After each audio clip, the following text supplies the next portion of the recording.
bem-vindos a mais um NPcast e eu falo com vocês que a nossa intenção aqui é só trazer convidado de primeira e principalmente uma coisa dentro do marketing que eu vejo que a galera não faz, é sair da bolha, cara. É a gente falar de outros assuntos, a gente aprender com gente diferente, sair daquele lugar comum. E hoje eu vou falar, eu não, né? Eu vou ouvir, eu vou aprender desse gênio Michel Alcoforado sobre antropologia, meu caro. Muito obrigado, bem-vindo por estar aqui com a gente. Obrigado, Mairink, pelo convite, estou bem animado. Boa, que bom. Então começa falando pra gente o que é antropologia. Ih, você sabe que essa pergunta é que os antropólogos não sabem também. Começamos bem. Mas olha, de maneira muito clara, eu acho que o caminho fundamental é que a antropologia é uma ciência que está preocupada em explicar o porquê as pessoas se comportam como elas se comportam. Há uma coisa que é fundamental, que a gente, quando é treinado dentro de uma determinada cultura ou sociedade, você não fica pensando a todo momento o que você tem que fazer para fazer o que você está fazendo. Eu vim aqui, tô apenas falando, eu não pensei milimetricamente que roupa que eu tinha que ir, onde é que eu tinha que sentar, como eu tinha que me portar. Então a cultura colocou todo esse conhecimento dentro de mim para que eu agisse sem precisar pensar. E aí, é importante isso, porque é assim que a gente vive, mas tem gente que está pensando, mas por que você pensa como você pensa? Por que você fala como você fala? Por que você compra como você compra? Então antropólogos são especialistas do porquê, e a antropologia é uma ciência do porquê. A gente está a todo momento entendendo por que os outros fazem por que os outros fazem o que fazem, mas mais importante do que isso, entendendo por que os outros fazem o que eles fazem, a gente entende o que a gente está fazendo. Então, nessa distinção, nessa diferença, a gente vai dando contorno para a nossa vida. Então, antropologia é ciência do porquê. Boa. E qual que é o papel da antropologia na formação e até na transformação das pessoas? A antropologia mudou a minha vida. Eu sempre falo isso e eu ouço isso muito de amigos antropólogos também. Por uma questão simples. Eu brinco sempre com um jantar num restaurante chique. Quem tá ouvindo a gente aí, às vezes o pessoal do banco me chama pra almoçar. E o pessoal do banco não almoça normal, né? Eles almoçam trabalhando. Então você chega, sei lá, em qualquer grande banco desse da Faria Lima, tem lá uma mesa de reunião que eles contratam chefes de cozinha, montam uma mesa, e aí são vários copos, talheres de prata e não sei o quê, chiquérrimo na mesa de reunião. E aí você vai lá, eu vou falar, não como, fico só entretendo, mas eles estão naquela mesa enorme. Quando você olha para aquilo, tem uma organização ali, né? Tem um momento de onde é que você senta, que você tem que saber. Se tem duas pessoas aqui e uma cadeira vazia e você é o convidado, você vai direto para aquela, né? Você tem uma forma como você olha os copos, né? Por onde você começa, como é que você lida com os talheres.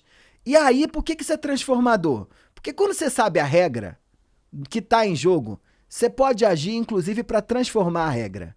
Quando você olha a regra que está em jogo, você pode decidir seguir ela ou não. Quando você olha a regra que está em jogo, você pode decidir se você cabe nela ou não. Legal. Então a antropologia, ela transforma a gente por conta disso. Ela dá pra gente essa sensação de, diante da regra, o que é que eu faço? Eu quero cumprir ela ou não. E ela é transformadora por isso. Muito bom. E por que estudar antropologia?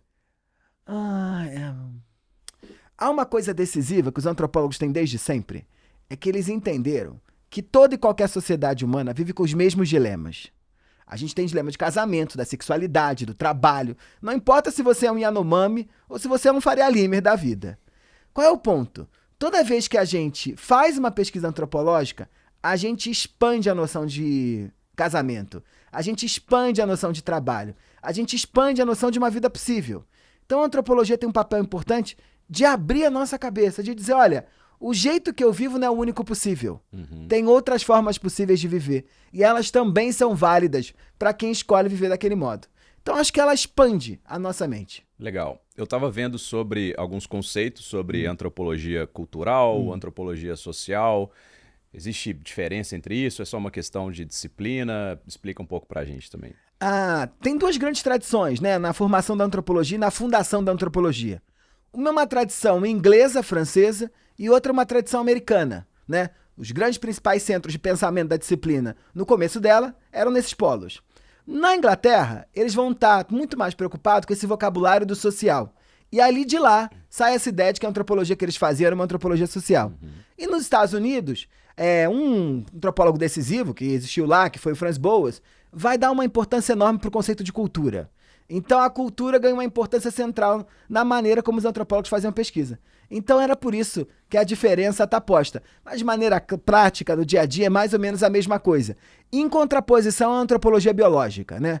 Porque os antropólogos da antropologia biológica estão preocupados com o processo de evolução física dos homens, como é que as civilizações passadas, a arqueologia é um ramo da antropologia biológica, a história, né, a forma como a gente busca entender como outras sociedades viveram no passado, como é que isso influencia a maneira como a gente vive hoje, é também um ramo dessa antropologia biológica, coisa que antropólogos sociais e culturais não estão preocupados.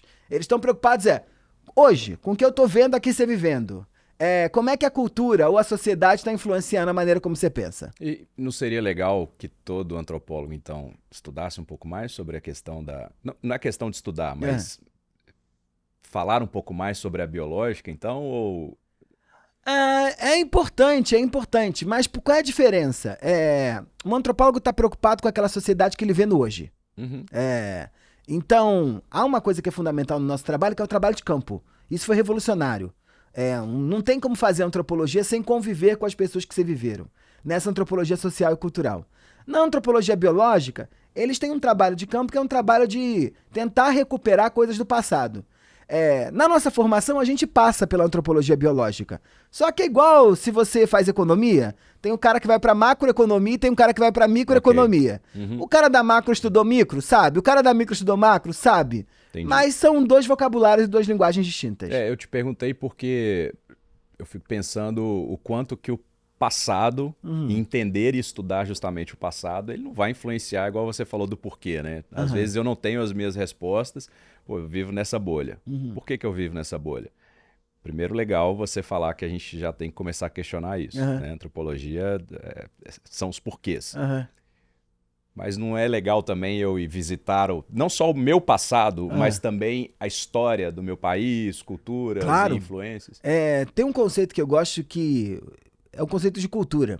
E vários antropólogos defendem que cultura nada mais é do que história. Na medida em que a forma como a gente aprendeu a viver, ela é construída ao longo do tempo, né? E você acha que é? E eu acho que é também. É óbvio que o que faz os brasileiros diferentes dos franceses, ou dos americanos, ou dos paquistaneses, é a história que a gente inventou pra gente ao longo desse tempo. Então, a todo momento, a gente está inventando cultura. A gente inventa cultura sob a linha do tempo. Pô, que legal. Cultura é história. Cultura é história, né? A gente constrói a cultura através da história. E a história também se faz através da cultura. Diversos momentos, né, da história da humanidade, ou mesmo da história brasileira, do dia a dia, as saídas que a gente vai inventando, né, para as soluções que para os problemas que vão aparecendo, elas estão postas por esse jogo da cultura, né? Então, culturalmente, nós brasileiros, posso citar um exemplo. O fim da ditadura militar no Brasil, se você compara com o fim da ditadura militar na Argentina ou no Chile. Aqui foi um consenso, o equilíbrio de contrários, com a lei da anistia em 1978. Um jeito tipicamente brasileiro de resolver problemas.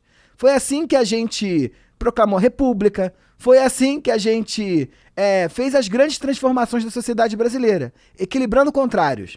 Ao contrário dos argentinos, que encontraram outros caminhos, ou dos chilenos, que estão recuperando a memória e lembrando a memória desse tempo até hoje. E que bom que fazem isso. Mas a gente fez de outro modo, porque a cultura determinou um caminho para a história distinta. Top. Agora, quando a história toma esse rumo, a cultura vira outra coisa também. Que legal. E com relação à filosofia, muita gente pode ter dúvida, né? Qual que é a diferença, se a gente fala de porquês e de conhecimento, qual que é a diferença entre antropologia e filosofia? Eu acho que são duas formas importantes de pensar sobre o homem no mundo, só que a antropologia, ela é filosofia com gente. Um filósofo, e aí a gente pode ir dos filósofos pop até os mais clássicos, eles têm um pensar sobre o pensar. E eles conseguem avançar com amor e com cuidado sobre o próprio pensamento, né? Com uma reflexão sobre o próprio refletir. Antropólogo não pensa sobre o pensar sozinho. Antropólogo precisa ter gente que pensa diferente para obrigar a gente a repensar os nossos próprios pensamentos. Então a antropologia é uma ciência que pensa com gente do lado. Legal. É só assim que a gente consegue fazer. E aí eu posso dizer que é aí que entra a antropologia filosófica ou não? A antropologia filosófica é um ramo também da antropologia que está preocupado, através do ponto de vista de outras formas de pensar, como a gente pode expandir o pensamento filosófico. Porque esses filósofos que a gente está acostumado, eles nasceram em determinado lugar, né? A gente gosta de citar filósofo alemão e francês, né? A gente não gosta de citar filósofo congolês, né? Como agora tem desenvolvido pra caramba, né? Uma antropologia e uma filosofia africana, né? A gente não cita filósofo indiano. Então a antropologia filosófica ela tem esse aspecto de tentar trazer outras formas de pensar de outras culturas para dentro desse pensamento filosófico. Você acha que a filosofia faz menos isso? Se preocupa menos com isso? É porque a filosofia, tal como a gente conhece, tal como ela se expandiu no Ocidente, ela se construiu sobre uma lógica desse homem ocidental. Só que a antropologia já sabe há muito tempo que tem outros tantos homens possíveis, né? Tem tantas outras formas possíveis. Então os dilemas de Hegel, de Descartes, do Sartre ou de outros tantos, são dilemas de um homem ocidental europeu, ou de um homem ocidental norte-americano, dos grandes centros dominantes. Então acho que a antropologia entende que qualquer pessoa pode ser um bom filósofo. Essa é a grande sacada, né? Você pode entender que a tua empregada na tua casa, o porteiro do teu prédio, o amigo da tua filha ou a tua filha, ele tem uma filosofia, um filosofar sobre a própria vida. E isso que é a graça da antropologia. Eu não preciso achar que só o Hegel pode ter boas ideias. Pelo contrário, a gente pode ver na Anitta um bocado de filosofia e, mais do que isso, juntar a Anitta com Hegel e inventar um negócio completamente diferente. Uou, que legal. Então, quando põe gente, tudo fica mais complexo, né? Bacana. E como estudar isso, né? E aí eu queria pegar um gancho, onde trabalhar. Queria que você falasse um pouco da sua experiência, né? Porque a visão, para quem desconhece a questão da antropologia, assim, poxa, tá, mas onde que se encaixa? É só uma questão acadêmica? É para a pessoa dar aula? Onde que o antropólogo pode trabalhar? Olha, a formação, ela é uma formação clássica. Quando eu fiz Ciências Sociais, né? No meu tempo de graduação, a gente tinha que entrar na Faculdade de Ciências Sociais. E aí a USP tem Faculdade de Ciências Sociais, outros tantos lugares no Brasil tem. E você era obrigado a estudar 3 coisas: antropologia, sociologia e ciência política. Hoje já tem universidades espalhadas pelo Brasil, e talvez a UNB seja o caso mais notório, onde você pode fazer graduação direto só em antropologia. O que eu acho ruim, tá? Acho porque é muito bom você pensar... Eu acho que a ciência política contribui pouco para antropólogos, mas é muito bom você ter um pleno diálogo com a sociologia. Porque a disciplina se funda na sociologia, né? Os sociólogos que têm uma preocupação de transformar o conhecimento sobre o homem numa ciência, coisa que os filósofos não fizeram. Sim. Então, é muito bom a gente estudar sociologia. Mas você pode entrar numa graduação em antropologia. E depois o caminho é um caminho clássico de qualquer pesquisador. Você entra no mestrado e no doutorado em antropologia e aí você dá conta. Qual é o ponto que a gente precisa pensar, assim? A antropologia brasileira até então, até anos atrás, ela estava muito orientada, ao contrário das experiências na Argentina, ou mesmo nos Estados Unidos. A antropologia brasileira estava muito orientada para uma vida acadêmica. Isso tem a ver, de novo, com a nossa história.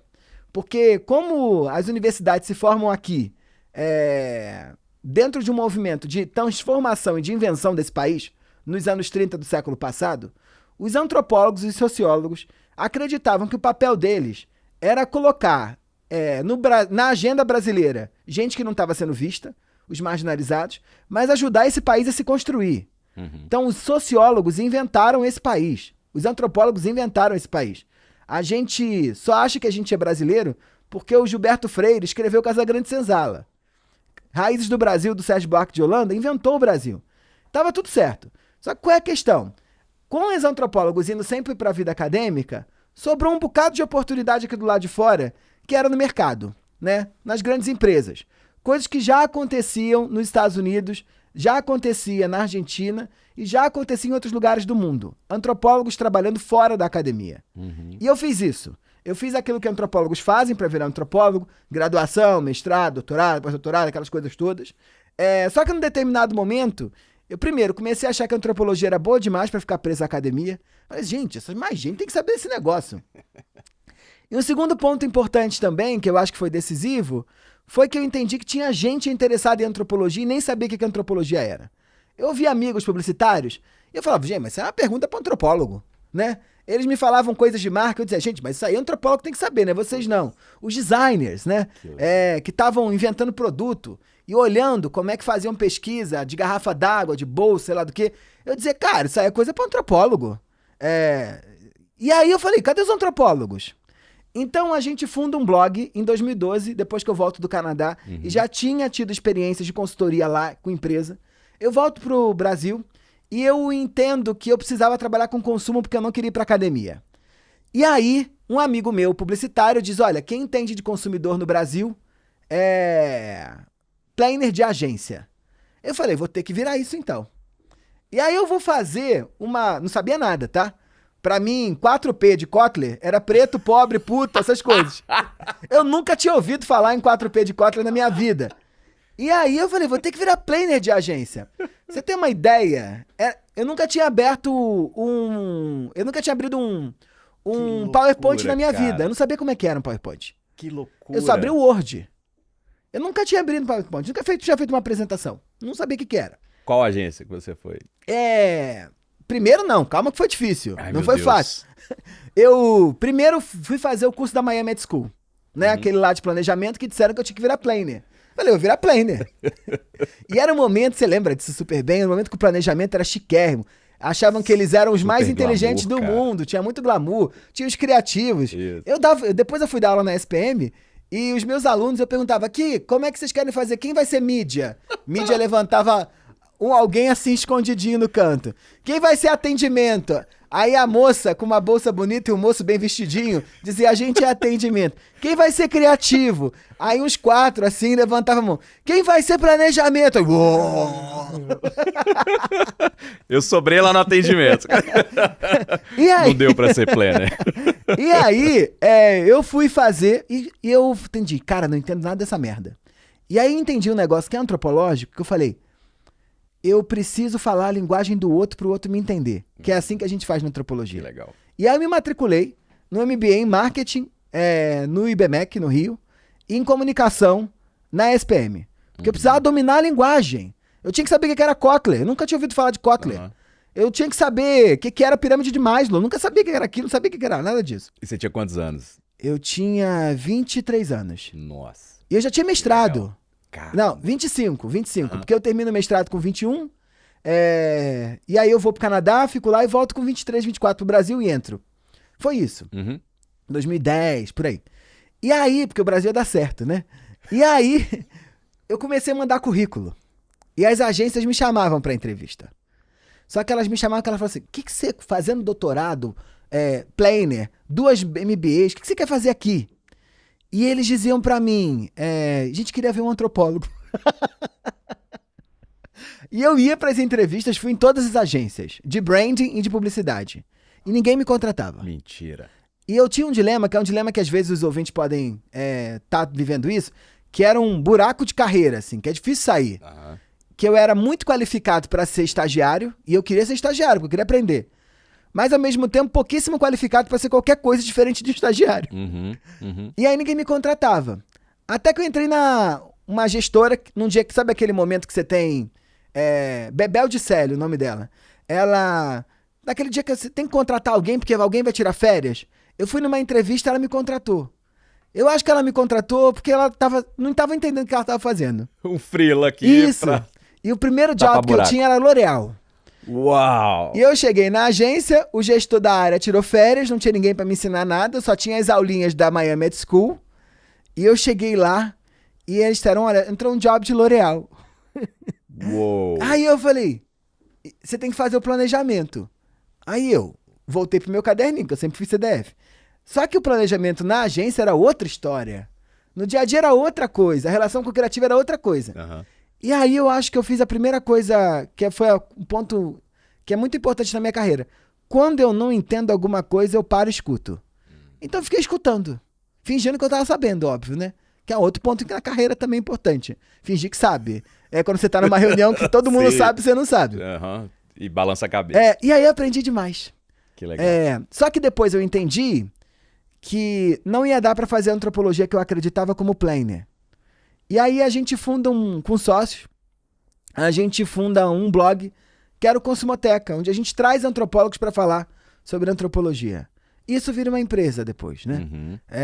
E aí eu fui virando consultor e fui assumindo esse lugar. Então, para trabalhar, vira e mexe a USP e outras universidades no Rio, professores me perguntam, cara, a gente está com um dilema aqui agora, porque em 2024 os alunos já entenderam que eles não vão ser acadêmicos.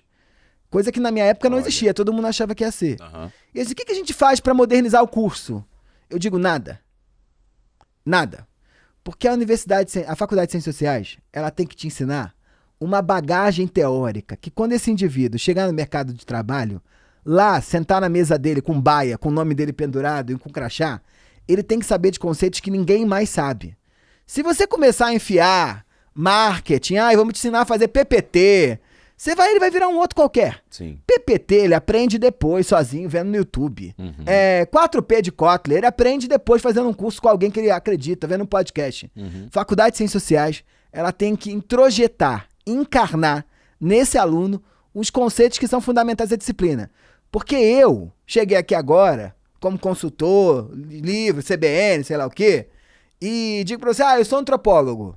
Mas eu, quando fui morar fora, eu, como qualquer jovem estudante, eu lavava prato. Mas eu lavava prato como antropólogo. Eu era antropólogo lavando prato. Como assim? Eu era antropólogo sendo garçom. Eu percebia, na hora que o fulano entrava, pela maneira como ele estava vestido, que comida ele ia pedir. Uau. E isso Que era louco. padrão que eu comecei a descobrir. Eu descobria, sem olhar pro salão, que tipo era um restaurante salvadorenho e mexicano. Uhum. Eu conseguia descobrir, pelo prato que chegava na minha pia, a quantidade de salvadorenhos que tinha no salão.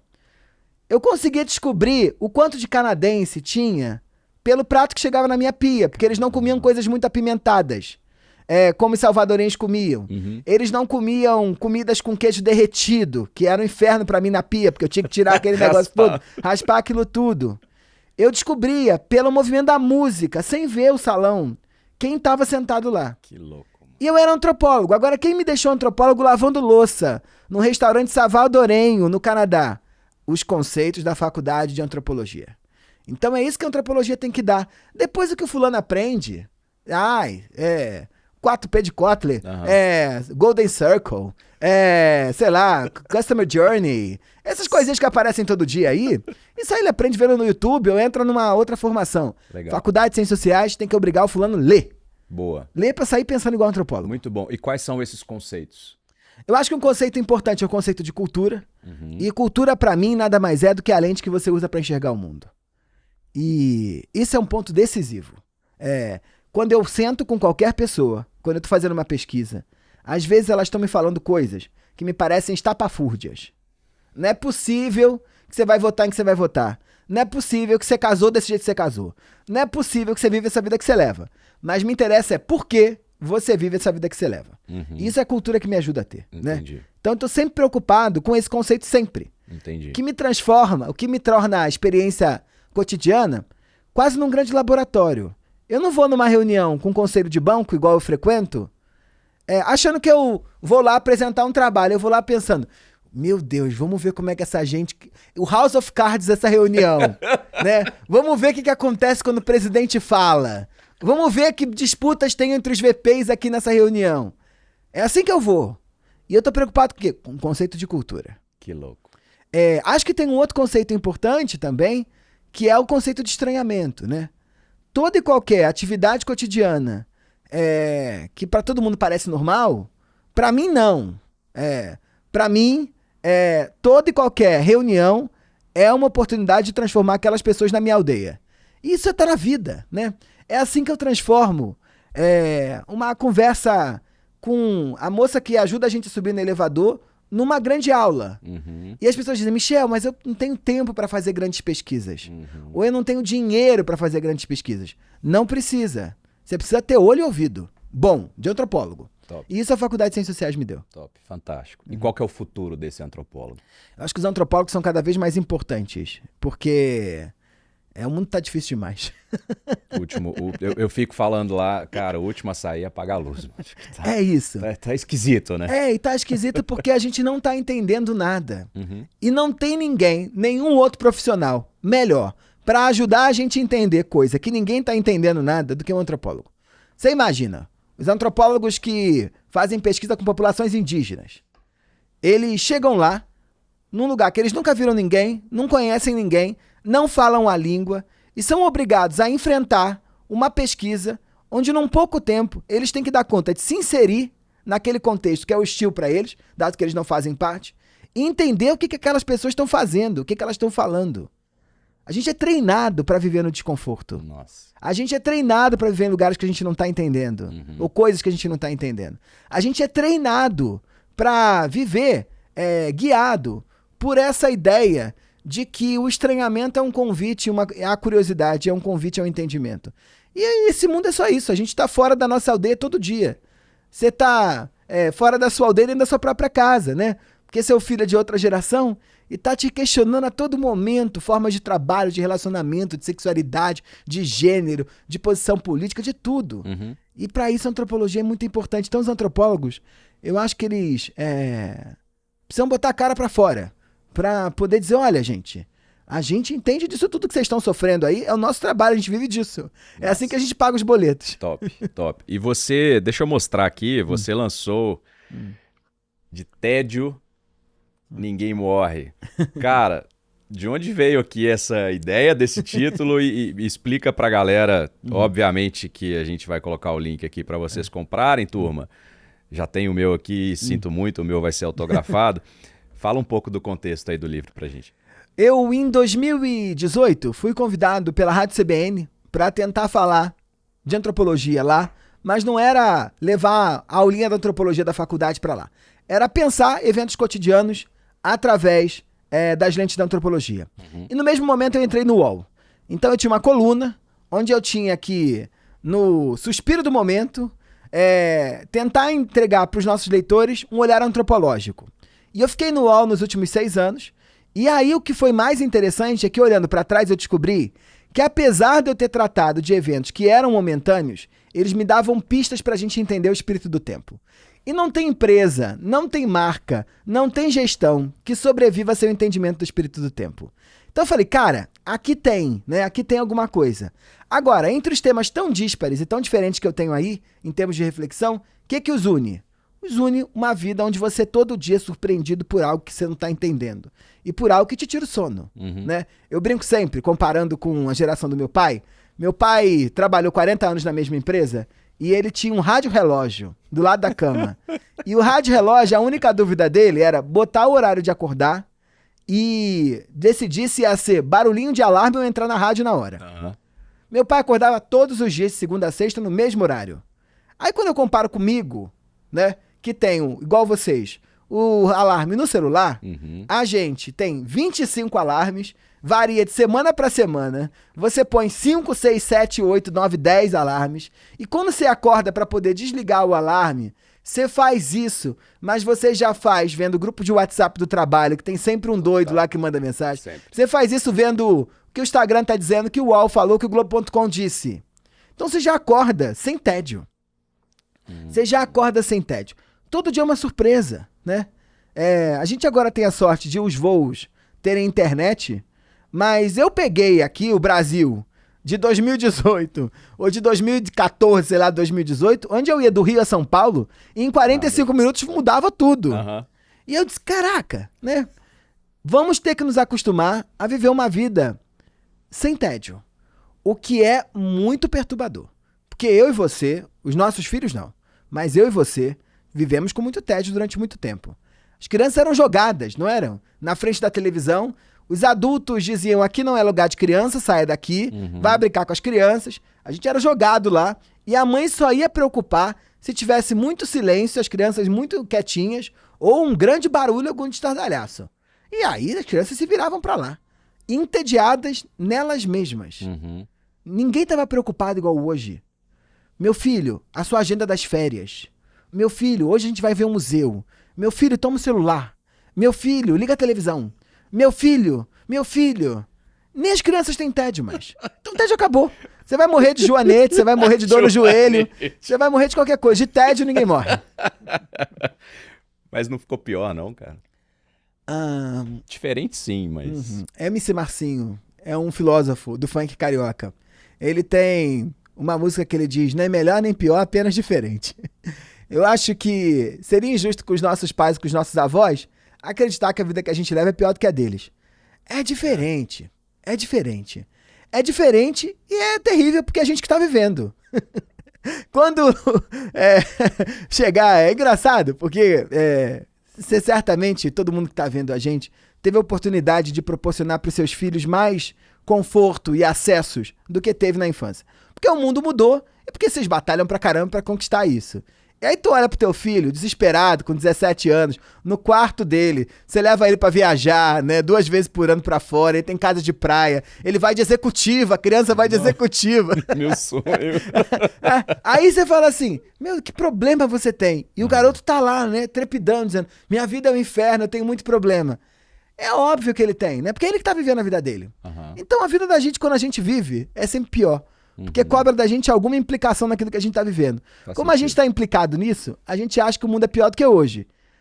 É pior, a gente respira pior? Respira pior. A gente tem saúde mental pior do que as outras gerações? A gente tem saúde mental pior do que as outras gerações. Mas tem um bocado de coisa que é melhor também. Tem um bocado de coisa a gente ter a possibilidade de inventar outras carreiras. Você imagina o sofrimento que eu teria tido na geração anterior. Porque eu teria parado numa estatal, igual meu pai parou. E meu pai ainda acha que eu tenho que ir. No outro dia ele me falou assim... pede pra fazer concurso. Meu filho, vai abrir concurso da Petrobras.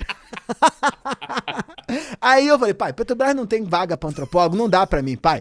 Aí meu pai trabalhou a vida toda na Petrobras. Minha mãe também. E aí ele disse assim, meu filho... Você viu que abriu concurso de novo pra professor? Aí eu falei, pai, aí não dá. Pai, lá não tem vaga pra antropólogo. Filho, não seja antropólogo. Seja alguma coisa que tenha uma vaga. Esse era o mundo antes, né? Então é muita liberdade, né? Sim. Você tem um filho que decide fazer design ou, sei lá, ou qualquer coisa mais quadradinha, mas tem a liberdade de ir no futuro inventar o que ele quiser em termos de profissão, né? Porque o mundo que ele vai viver não existe ainda. O mundo do meu pai já estava pronto, né? Então era um inferno também, né?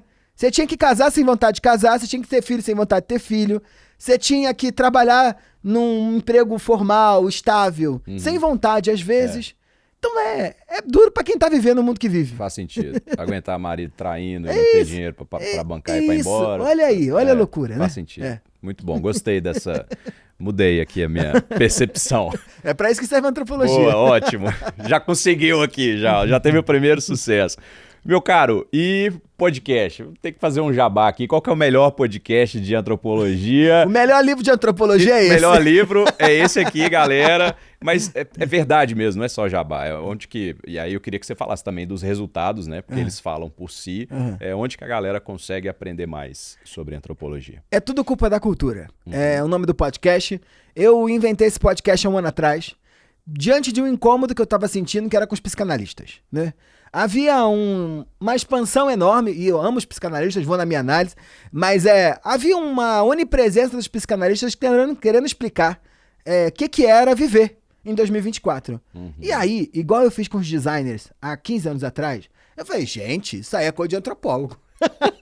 Aqui não. E aí eu disse, mas o problema de novo é dos antropólogos que estão lá falando só entre si e não estão falando pro mundo. Certo. E eu conheço tanto amigo inteligente, fazendo pesquisas tão maravilhosas, e eu acho a antropologia tão melhor do que a psicanálise, tão melhor do que a filosofia, tão melhor do que a sociologia, que eu disse, a gente precisa botar isso aí no jogo. Então eu inventei um podcast fácil, tá?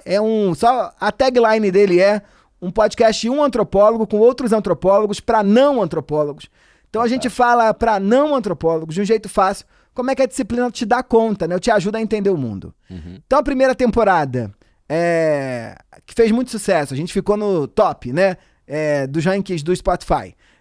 A gente fala sobre o amor, então a gente pensou diversas facetas do amor.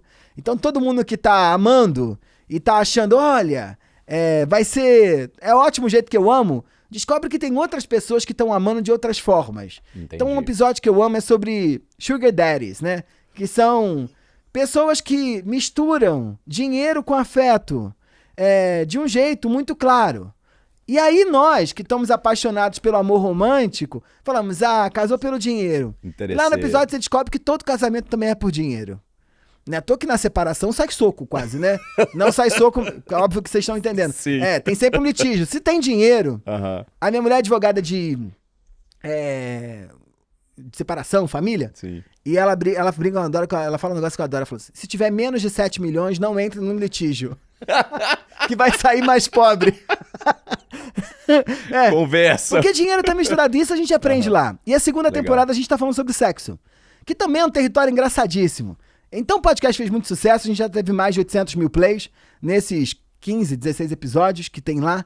E se atravessa não só pelo tema, mas atravessa pelos conceitos fundamentais da antropologia. Maravilhoso. Galera, a gente vai colocar o link para vocês irem direto para esse podcast e nós vamos colocar também o link para você adquirir esse livro maravilhoso, que eu vou pegar o meu autógrafo em seguida. Meu caro, muitíssimo obrigado.